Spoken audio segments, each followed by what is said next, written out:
भारत का चंद्रयान-3 मिशन चांद के गुरुत्वीय क्षेत्र में एंट्री ले चुका है। 14 जुलाई 2023 के दिन दोपहर 2:35 पर बाहुबली चंद्रयान-3 ने श्रीहरिकोटा सतीश धवन स्पेस सेंटर से एक सफल उड़ान भरी और अब चंद्रयान-3 अंतरिक्ष में पहुंचकर चांद के इलेक्ट्रिकल रूट में एंट्री ले चुका है, जिसमें सफ़र करते हुए स्पेसक्राफ्ट धीरे धीरे चांद की धरती के पास जा रहा है।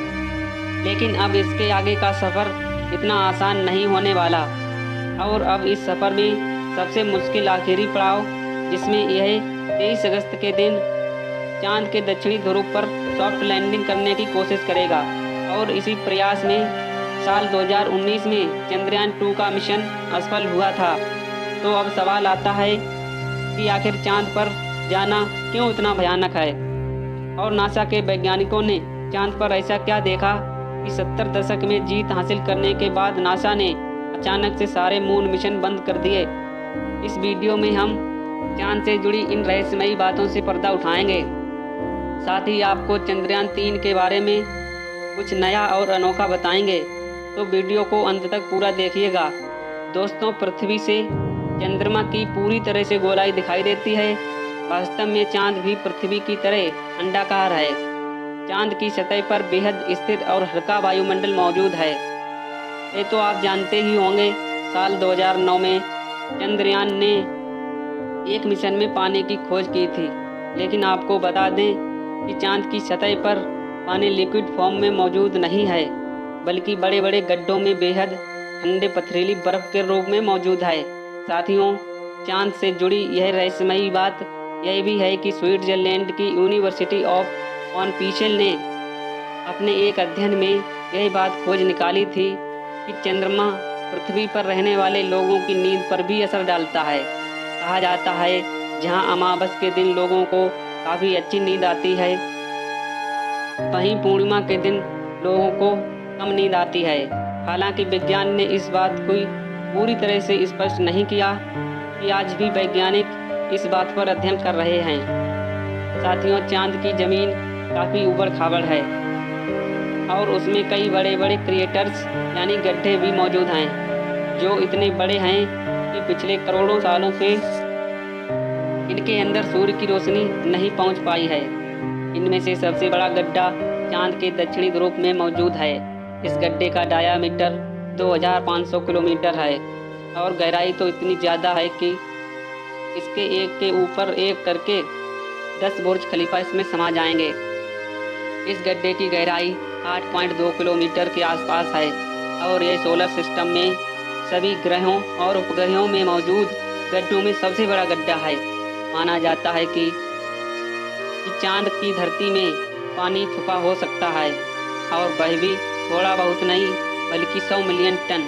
इसके अलावा यहाँ पर hydrogen, sodium, ammonia, mercury, methane और सिल्वर जैसे मूल्यवान संसाधनों का खजाना मौजूद हो सकता है, जिसकी खोज करने के लिए चंद्रयान-3 मिशन को चंद्रमा पर भेजा गया। साथियों, साल 1959 में रसिया के स्पेसक्राफ्ट ने पहली बार चांद पर लैंडिंग की थी। इसके बाद अमेरिका ने कई मून मिशन किए और इसके बाद 20 जुलाई 1969 को नासा के अपोलो मिशन के दौरान एस्ट्रोनॉट्स नील आर्मस्ट्रांग और एल्ड एल्ड्रिन ने पहली बार चांद पर कदम रखा था। जिसके बाद नासा ने कई मून मिशन किए थे और अपने कुल 12 एस्ट्रोनॉट्स को चांद पर भेजा था। एस्ट्रोनॉट्स उन व्यक्तियों को कहते हैं जो पृथ्वी के वायुमंडल से ऊपर जाकर अंतरिक्ष यानी चांद पर जाकर रिसर्च करते हैं। लेकिन दिसंबर 1972 में अपोलो 17 मिशन के बाद नासा ने अचानक से इंसानों को चांद पर भेजना बंद कर दिया, जिसके लिए उन्होंने कारण दिया कि चांद पर फिलहाल ऐसा कुछ नहीं है जिसकी रिसर्च की जा सके। लेकिन कुछ लोगों का यह भी कहना था कि नासा ने असली कारण को छुपाया है। नासा के द्वारा भेजे गए इन 12 में से कई अंतरिक्ष यात्रियों ने चांद पर कुछ अजीब सी आवाज़ सुनी थी और कुछ ने चांद पर बनी अजीब ब्रिज और कूलिंग टावर जैसी रचना को भी देखा था। वहीं चांद की खोज में वैज्ञानिकों को सैटेलाइट जैसी भी रचना दिखी थी और वैज्ञानिकों के मुताबिक इसका अपने आप बनना नामुमकिन है।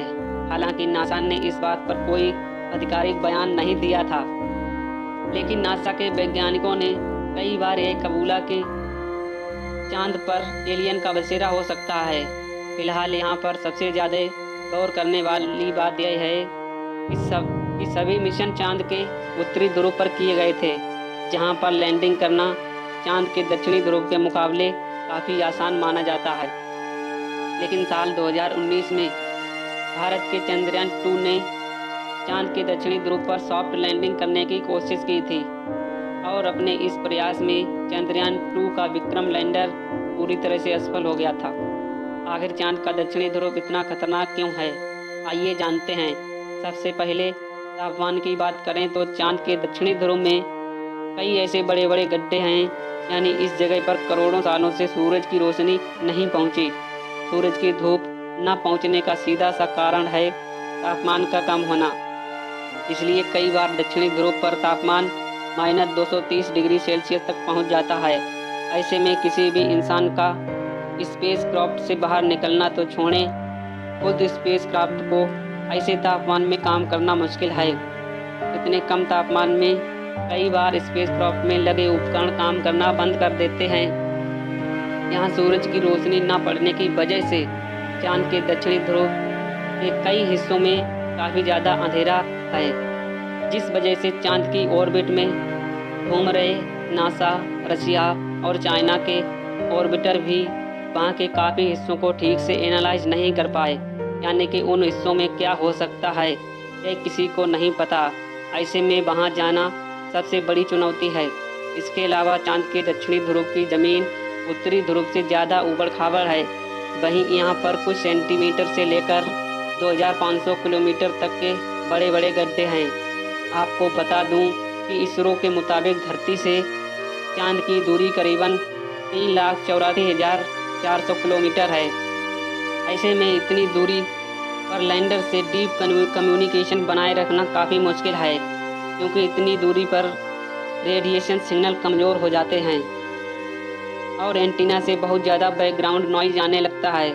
साथ ही अपनी कक्षीय यानी ऑर्बिटल मोशन की वजह से चांद लगातार अपनी पोजीशन बदलता रहता है।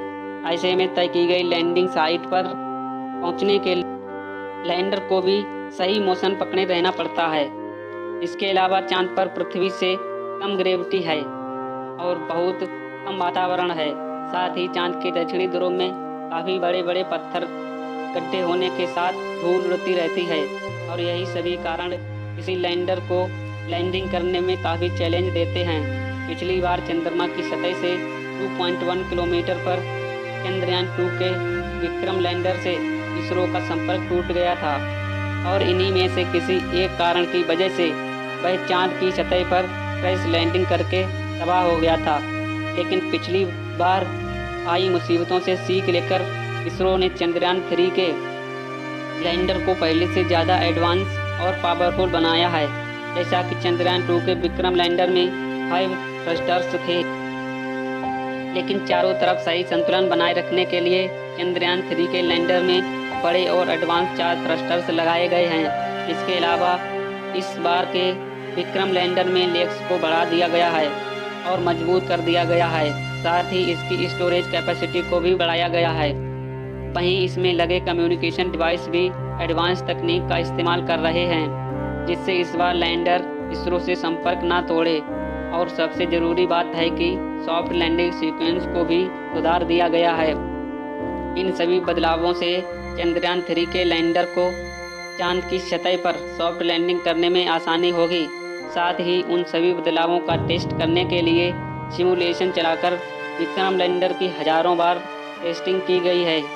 इसमें ठंडे तापमान में उपकरण चल रहे हैं या नहीं, उनकी जांच करना, लैंडर के पैरों की मजबूती का टेस्ट करना, कम ग्रेविटी में थ्रस्टर्स का टेस्ट करना, ऊबड़ खाबड़ सतह पर लैंड करवाना, ये सभी शामिल हैं।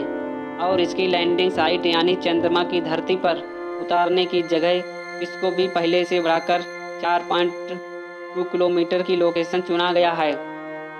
और यदि सब कुछ प्लानिंग के मुताबिक रहा तो 23 अगस्त के दिन विक्रम लैंडर को चांद की सतह पर लैंड करवा दिया जाएगा। अगर चंद्रयान 3 ने सफलतापूर्वक लैंडिंग कर ली तो भारत पहला देश होगा जिसने इतनी भयानक जगह पर अर्थात साउथ पोल पर सफलतापूर्वक सॉफ्ट लैंडिंग की होगी। चंद्रयान 3 के सफल होने की दुआएं आप कमेंट बॉक्स में करते रहें। चलिए दोस्तों, इस वीडियो को यहीं पर ख़त्म करते हैं और इस वीडियो को एक लाइक ज़रूर करें और अपने दोस्तों के साथ शेयर कर दें और अपने इस भरोसेमंद चैनल को सब्सक्राइब ज़रूर करें और बेल आइकन को दबाना ना भूलें। मिलते हैं नेक्स्ट वीडियो में।